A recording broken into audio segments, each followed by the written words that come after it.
Hey, what's going on? It's Stokely from Sauce on Delay. Um, Doing a little research on subhemorrhagic dermatitis, which is what I interpret dandruff as being. It's basically, your skin getting flaky. It's when I don't really know exactly what causes it. But it's been linked to a bacteria, and that bacteria is fought by sandalwood, a bacteria or a fungus. And sandalwood is a good thing that fights that. Sandalwood has been peer reviewed to fight hair loss. Of course, the sandalwood isn't applied at 100% strength. Essential oils shouldn't really be used at 100% strength in any capacity, topically, ingesting wise, internally, whatever. Should not be used in that fashion. But rosemary, tea tree oil, all of these essential oils are, for the most part, antibacterial and antifungal. Now, when it comes to peppermint, we know that menthol, which is which is a major component of, we know that menthol is inside peppermint, and menthol is used as the active ingredient inside of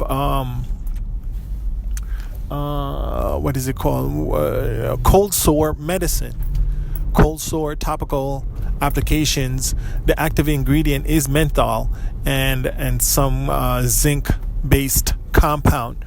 So these essential oils, effectively, when it comes to topical application and cures and stuff and whatever it is, their main function is to kill a certain bacteria or kill a certain fungus that is living on top of our skin.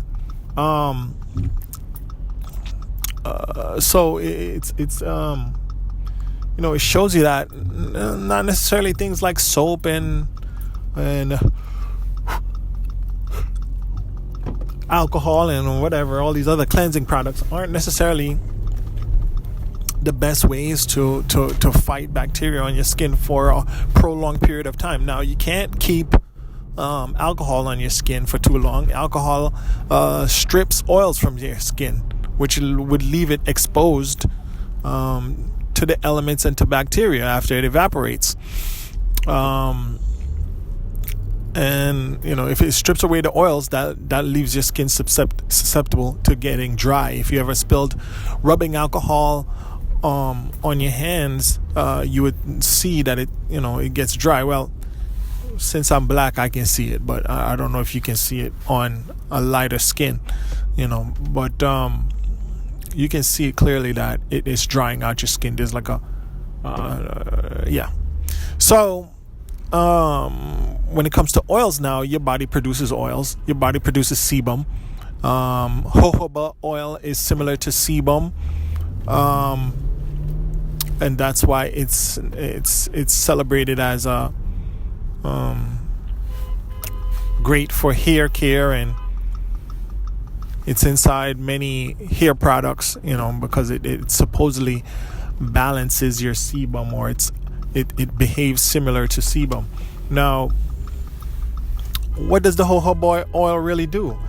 I don't really think it fights any bacteria, but it protects moisture, which is very important in keeping your skin from drying out and cracking up and things attacking it. So when you add the essential oils now, the essential oils have the added benefit of killing the bacteria. They're diluted in the carrier oil, and your carrier oil can be anything. It could be jojoba oil, it can be coconut oil, it could be castor oil. Now, I'm not in the formulas that I've been formulating as of late. I have not been using castor oil or jojoba oil. No, I'm sorry. I have not been using castor oil or coconut oil.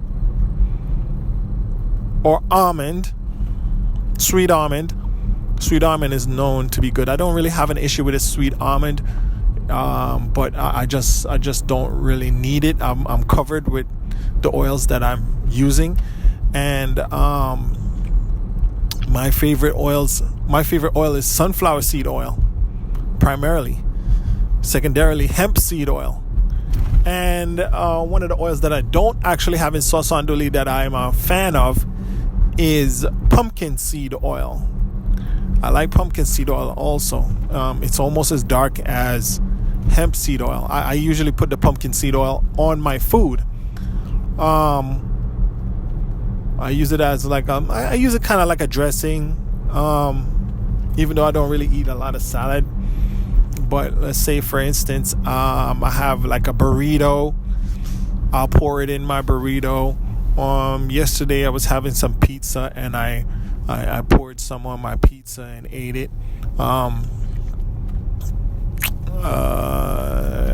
So but sunflower seed oil is known for skin healing. Hemp seed oil has a variety of omega fatty acids. They're long chain fatty acids, which gives them less likelihood, I would believe, of breaking down. So they provide a longer protection.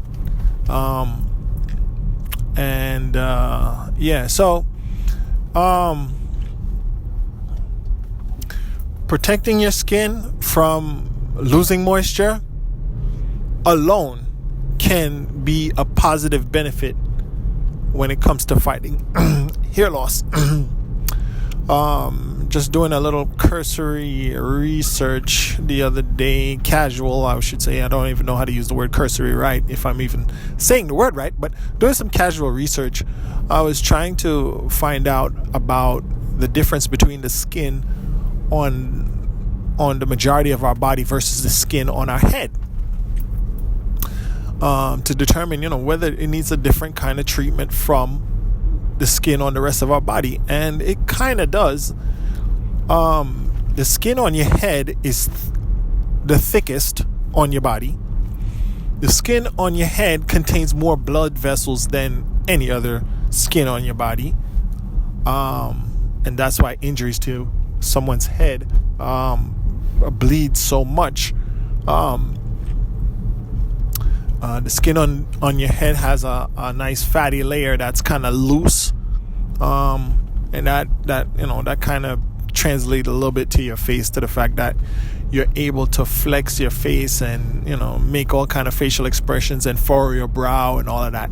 If it was rigidly connected to these areas, then I guess we wouldn't have all these facial expressions. Oh man, I need to schedule an appointment with I'm sorry.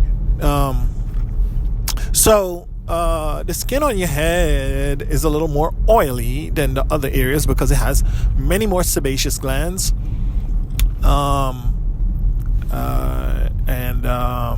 It has to maintain a oily kind of state. And, as we get older, sebum, some of that production comes from your liver, so it's very important to get your liver function in good condition, and that's why I take things like milk thistle and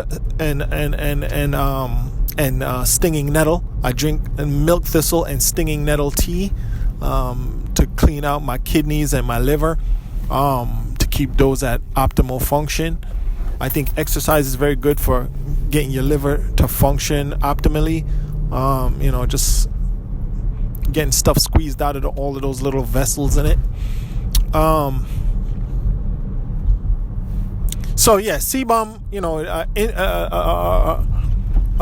sebum is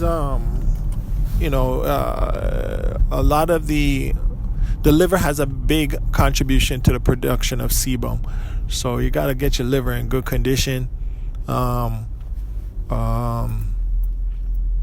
So you want to stay away from alcohol. You want to keep your blood clean. I guess I don't know how exactly you would do that. The kidneys clean the blood. What does the liver do? Liver aids with your digestion. but I don't know exactly what else it does. I'm at a loss right now, but I should know. I think the liver has some contribution to the whole digestive process, and it's one of the largest organs probably in your body. I mean, next to like your it's probably bigger than your heart. Yeah, I think that the liver is definitely bigger than your heart. It's pretty big. Oh my gosh, I'm thinking about yeah, so I don't really know where I'm going with it, but protect the moisture on your head. What I'm realizing is that I want to develop sauce ondulé into two kind of seasonal products. Oil for the hotter months when you don't really need moisture because it's already humid, and a butter for the winter to add moisture and also protect your own moisture, to protect moisture also. So I think also the butter would, it contains wax, so it'll give you a more of a protection at higher temperatures than would oil, which would just flow away, run away, etc., etc., etc. So and also with the butter, I can include some water-based ingredients like grapefruit seed extract, aloe vera, nettle.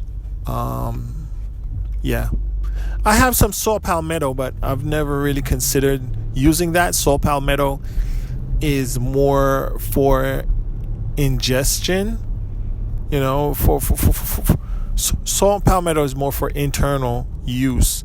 Stinging nettle is more for internal use, but stinging nettle is kind of, yeah. But I'm gonna still work with the stinging nettle regarding the butter. But the what am I saying? The oh my gosh, I forgot what I was saying. Aloe vera has a lot of important nutrients. What else was I saying? Oh, saw palmetto. Now going back to saw palmetto. Saw palmetto almost works similar to finasteride. Finasteride is a internal medicine, but as we already know, finasteride causes erectile dysfunction and suicidal ideation. This was one of the first things I spoke about when I started the podcast. So yes, it's a great, finasteride is a great DHT blocker, and it restores hair loss in about 75% of men. But at what cost? At what cost? It too, in my opinion, it works great, but it costs you too much health-wise. It's too much of a impact on your endocrine system. Now, just about all of these, well, not all of these, but some of these essential oils also are known as DHT blockers. Not only do they fight bacteria and fungus topically, they're also known as DHT blockers. For instance, tea tree.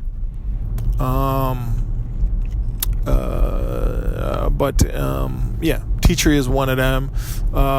Who is another one?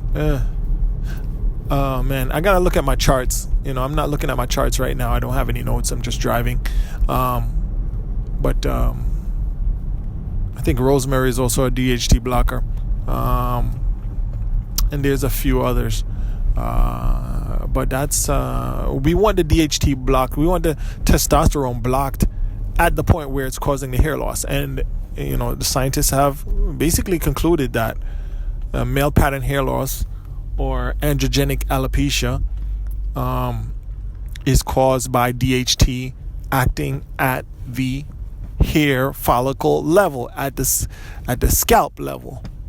So that's the area where we want to attack DHT. We don't want to disrupt our whole biological process, our whole endocrine system. We don't want to disrupt our whole endocrine system just to treat a testosterone molecule, a DHT, 5-alpha reductase.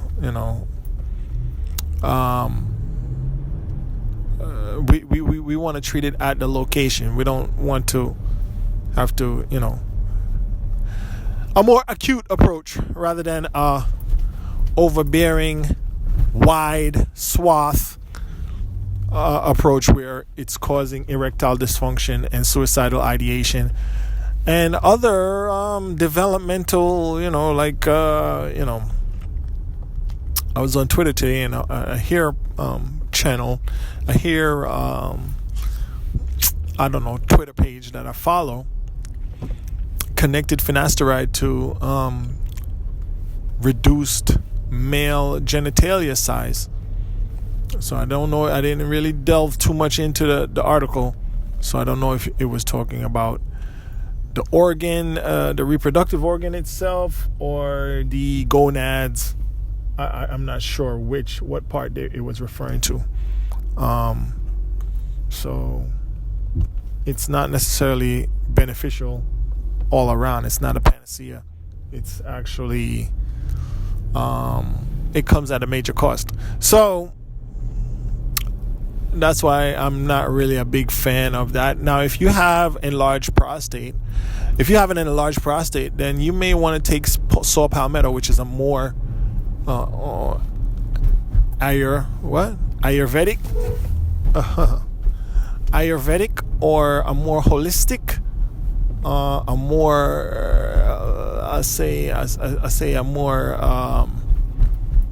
a lower dosage of a DHT blocker compared to a finasteride. Maybe your doctor can reduce your dosage of finasteride to a level where it's not totally disruptive to your endocrine system. I don't know, but I would rather go with saw palmetto, which is shown, which people understand anecdotally. I don't know if there's been any research, but people understand at least anecdotally, maybe scientifically, maybe there's peer-reviewed studies on it, but I'm not sure, that saw palmetto reduces enlarged prostate. I remember my neighbor across the street, Jimmy, who passed away. He was having issues with his prostate, and my brother had told me about saw palmetto many years ago, during a time when I was experiencing erectile dysfunction, and I didn't do any research into it at that time, because if I did any research into it, I would have realized that it's not going to help that. It actually advances erectile dysfunction. It probably would advance it because it's fighting testosterone. So I don't need that. As a young man, I did not need to take any saw palmetto. It's more for reducing an enlarged prostate and potentially saving your life, or saving your ability to urinate and use the bathroom if it's significantly enlarged, and maybe reducing whatever cancers that may be attacking you. But in addition to that, getting on a right diet that doesn't include a whole bunch of simple carbohydrates and sugars. I just ate a lot of sugar today, so I'm being hypocritical. But so I had bought up 2 big bottles of saw palmetto. Because when it did happen to me, I was so freaked out and depressed about it, and I was like, you know what, I'm gonna take this saw palmetto, definitely gonna take this. So anyhow, I had one. Eventually, I'm not really good at taking medication, so I took it for maybe, I don't know, maybe a week or 2, and then I stopped. So the young lady that I was dating at the time, anyhow, that we broke up, so I didn't even need it anymore. So I said, I don't need it anymore. I'm not taking this. and I guess the whole breakup was probably a big part of, mostly part due to my erectile dysfunction at that time. which is totally understandable, So the other bottle, I kept it. And then when my neighbor told me that he was having issues urinating, and he had an issue with his prostate, I gave him some yogurt, and I gave him the saw palmetto, because I did a little bit of research on it, and I realized, oh, well, this can help him, And I don't think he ever complained about it, like, a few years later. Maybe he didn't get radiation or anything like that, so I don't know if he actually used it, but he never complained about that. But, eventually he did pass away, but that was due to complications of I'm gonna just say complications of COVID-19. It wasn't really COVID-19 that did him in. What did him in was the loss of his freedom, because he did recover from COVID-19, but they refused to release him from the nursing home that he was in, or the recovery center that he was in. And as a result of that, the significant amount of stress that he was under, he ended up staying in the nursing home or the recovery centers for about a year. He had some accidents where he hit his head, and I don't know if they were maltreating him there, but eventually he developed dementia, and then that was it. That was the downhill after that. Then he, it seemed like he became dehydrated from the last photos that I saw of him, and dehydration is a major killer of the elderly. In addition to all the sugary foods that they would give them, and the simple carbohydrates they give them, like pasta and all these other cheap foods, and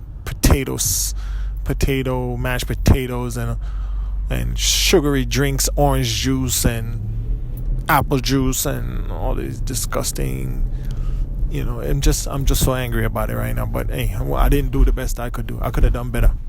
So I could have saved him. I feel like I could have saved him, but I feel that about everybody that I know that passed away. I feel like I could have saved them. But some of them I couldn't have done anything for, because I didn't have any knowledge, and some of them I was a child, and some of them I was so self-centered and selfish and just focusing on myself. I didn't even consider them, or consider dedicating them any of my mental faculties to liberating them from whatever illness they had. Even if they wouldn't take my advice, it doesn't matter. At least I would have made an attempt. Anyhow, I'm going off on a tangent, but now I find that people that I want to help or to give advice to, like I said, to help is to want to control. When I want to help people, I want to help them. But if they're not receptive to what I'm trying to convey, I get very incensed and offended. And then I regret even having done so. So I guess I leave people to their own devices at this point. And then later on I regret that I didn't give them a good word. But that's just the nature of trying to dance on eggshells and trying to be likable versus doing what's right. Trying to be likable versus doing what's right.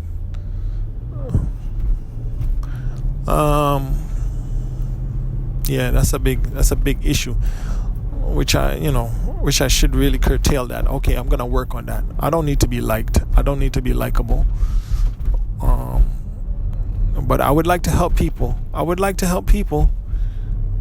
Mostly, I guess, for my own glory and for my own satisfaction, and so that I don't have to regret later on when I see them suffering. And when I see them suffering and I felt like I could have told them something, I'd done something. For my own selfish, to prevent myself from selfishly later regretting whatever happens to them, I would like to give them some guidance. Also, I like to guide people. I like to help people to be independent so that they don't have to rely on me anymore, so that I can be more liberated in myself. I'm not a person that needs anybody to cling on to, or to I don't know, to give me their time, so I don't need to keep them disabled. I would prefer for them to be strong so that they'll get out of my way. But people don't want to get strong. People want to be enabled. People want to, and they don't know that them being enabled and is equivalent to them being dependent and them being constantly weak.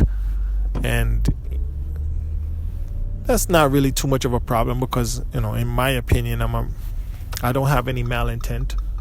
So for them to be dependent upon me, there's really no risk to them. If it was somebody that was malevolent, then they could easily just crush them because they're so dependent upon them. But that's not my meditation. Anyhow, thanks for listening. I hope you have a great day. I don't even know what kind of title I could give this.